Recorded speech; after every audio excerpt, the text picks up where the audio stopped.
अस्सलाम वालेकुम। इस लेक्चर में हम डिस्कस करेंगे लॉजिस्टिक रिग्रेशन के बारे में। लॉजिस्टिक रिग्रेशन एक क्लासिफिकेशन एल्गोरिदम है और जब हम लॉजिस्टिक रिग्रेशन की बात करते हैं तो हम इसको इम्प्लीमेंट करते हैं through supervised machine learning algorithm. आमतौर पर ये बाइनरी क्लास प्रॉब्लम के लिए यूज होता है। बाइनरी क्लास का मतलब ये है कि आपके पास टू क्लासेस हैं, मेल फीमेल, और आपने बताना है कि अगर आप एक ऐसा सिस्टम बिल्ड करना चाह रहे हैं जो फेस का इनपुट लेवल बताए कि ये पर्टिकुलर फेस मेल का या फीमेल का, this is called binary class. और अगर आप ऐसा सिस्टम बिल्ड करना चाह रहे हैं यूजिंग लॉजिस्टिक रिग्रेशन, तो अब हम इसको कहेंगे कि ये बाइनरी क्लास प्रॉब्लम को आप इसके थ्रू इम्प्लीमेंट कर रहे हैं। लॉजिस्टिक रिग्रेशन में जब आप क्लासिफिकेशन प्रॉब्लम को सॉल्व करते हैं तो एक्चुअली हम डिसीजन बाउंड्री लर्न करते हैं। फॉर एग्जांपल, आपके पास कुछ डेटा था इस तरीके से, और इस तरीके से आपके पास कुछ एग्जांपल पॉइंट्स थे। ये एक क्लास को रिप्रेजेंट कर रहे हैं क्रॉसेस, और सर्कल दूसरी क्लास को रिप्रेजेंट कर रहे हैं। इन क्लासिफिकेशन प्रॉब्लम आपका ऑब्जेक्टिव ये है कि आप एक डिसीजन बाउंड्री, इसको हम कह रहे हैं ये है decision boundary, decision boundary learn करें ताकि उस बेस पे आप बता सकें कि इस डिसीजन बाउंड्री के एक साइड पे एक क्लास है और दूसरी साइड पे दूसरी क्लास है। अब क्वेश्चन ये राइज होता है कि ये जो डिसीजन बाउंड्री है, ये आप यहाँ पे भी सॉरी ये आप यहाँ पे भी प्लॉट कर सकते हैं, इस तरीके से भी यहाँ पे भी प्लॉट कर सकते हैं, यहाँ पे भी प्लॉट कर सकते हैं, यहाँ पे भी प्लॉट कर सकते हैं। काफी ज्यादा इसकी वेरिएशंस हैं। लॉजिस्टिक रिग्रेशन बेस कर रहा होता है सिग्मॉइड फंक्शन पे। तो अभी इसको आगे देखते हैं तो चीजें आपको ज्यादा क्लियर हो जाएंगी। जैसा हमने पहले डिस्कस किया, ये सुपरवाइज्ड मशीन लर्निंग एल्गोरिथम है। अगेन, आपने रिग्रेशन के नाम से कंफ्यूज नहीं होना कि ये रिग्रेशन प्रॉब्लम के लिए सॉल्व हो रहा है, नहीं। ये एक्चुअली आपके पास एक क्लासिफिकेशन एल्गोरिथम है जो कि क्लासिफिकेशन पर्पस के लिए यूज होगा। रिग्रेशन में हमारे पास क्या होता है? रिग्रेशन में आपके पास जो y है वो आपको कॉन्टिन्यूस वैल्यूज रिटर्न कर रहा होता है, कॉन्टिन्यूस वैल्यूज है। जबकि in classification problem, instead of our output vector being a continuous range, it will be only 0 और 1। कि आपके पास दो क्लासेस हैं, हैप्पी और सैड, मेल और फीमेल। अगर मैं टेक्स्ट क्लासिफिकेशन की बात करूं और आपने ईमेल को बताना है कि वो पर्टिकुलर ईमेल इनबॉक्स में जाएगी या स्पैम में, तो again inbox two class problem है कि स्पैम या नॉट स्पैम। सो यहाँ पे भी हम बात कर रहे हैं 0 और 1 की। Usually 0 is taken as a negative class.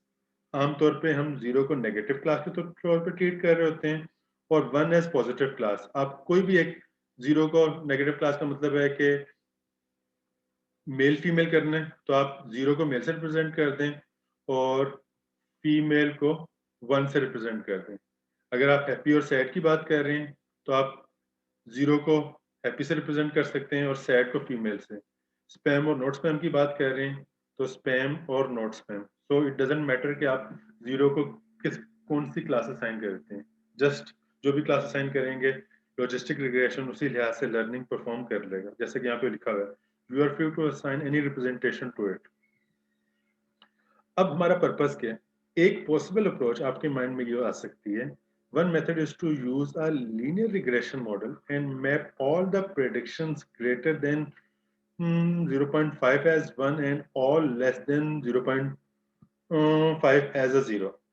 आप ये कह सकते हैं कि हम ये भी तो काम कर सकते हैं कि जो भी हमने प्रीवियस लेक्चर्स में लीनियर रिग्रेशन को डिस्कस किया, चाहे वो थ्रू साइमल्टेनियस अपडेट हो या थ्रू आपके पास ग्रेडियंट डिसेंट हो, तो अगर आपके पास एग्जांपल पॉइंट्स कुछ इस तरीके से हैं, तो आप लीनियर रिग्रेशन के थ्रू ही लर्निंग परफॉर्म करें और कोई एक थ्रेशोल्ड डिफाइन कर दें और उसके लिहाज से आप कट डिफाइन कर दें कि इससे वैल्यू, लेट्स से वो थ्रेशोल्ड है 0.5, अगर वैल्यू 0.5 से ग्रेटर है तो 1, अदरवाइज लेस है तो 0।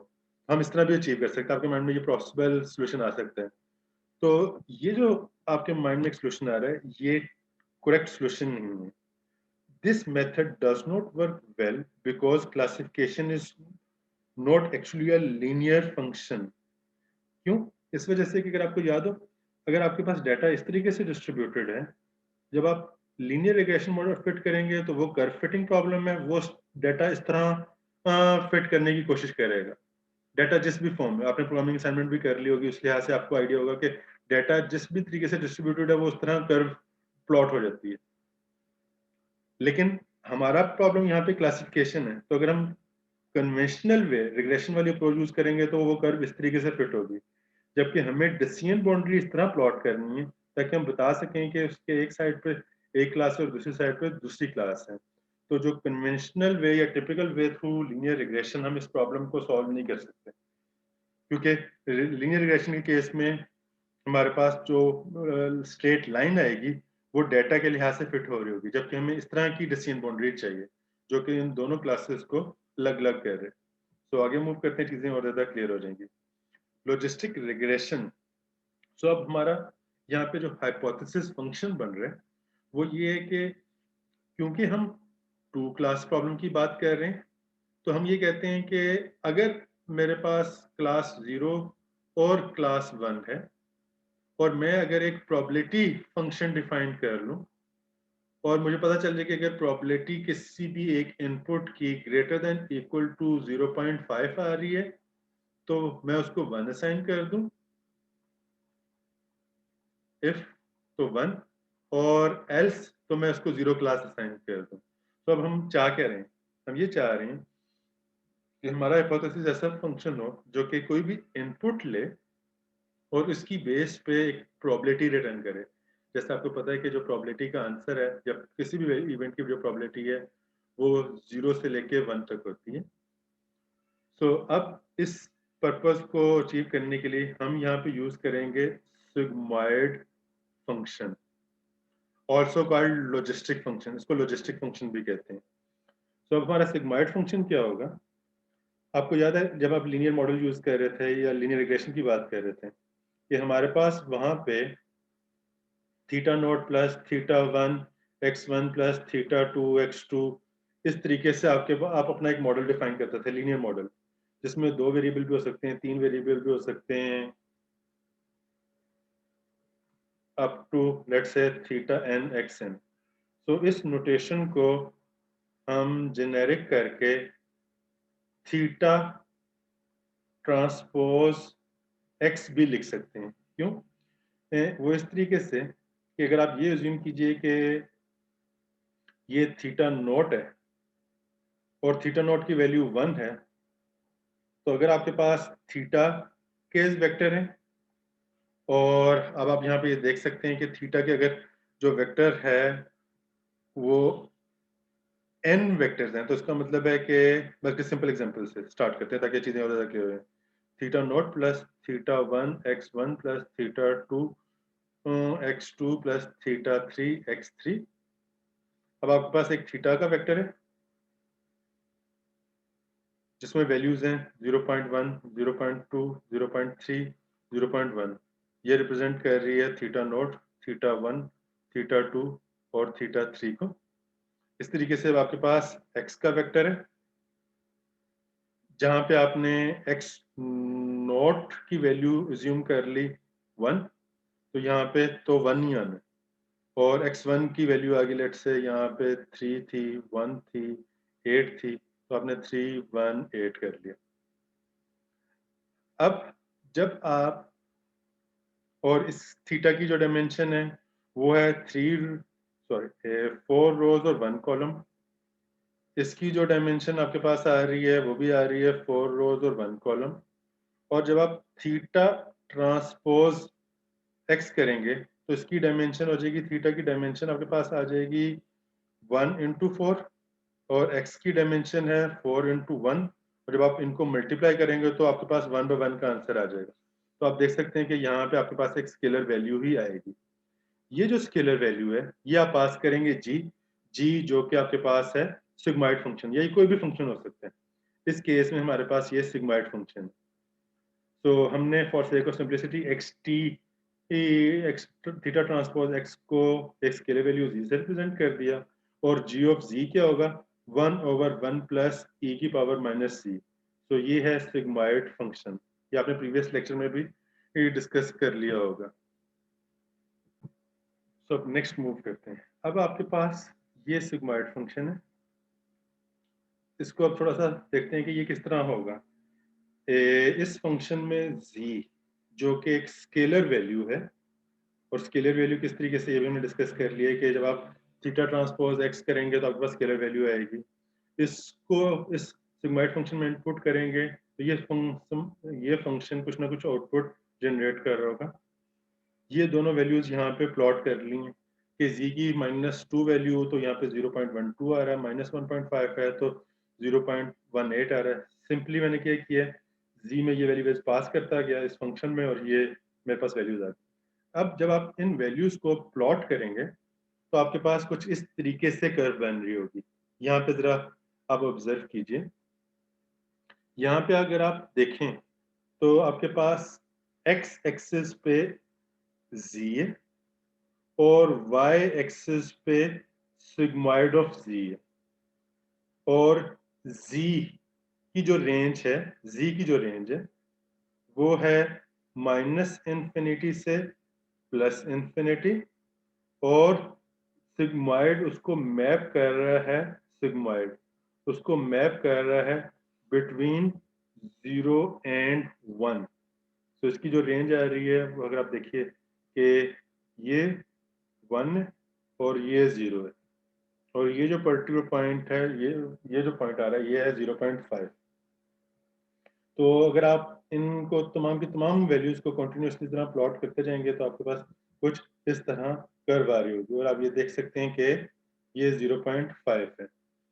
सो लॉजिस्टिक रिग्रेशन यूज कर रहा है सिग्माइड फंक्शन को, और इस डिस्कशन से आपको सिग्माइड फंक्शन का बिहेवियर समझ आ गया होगा कि वो क्या कर रहा है।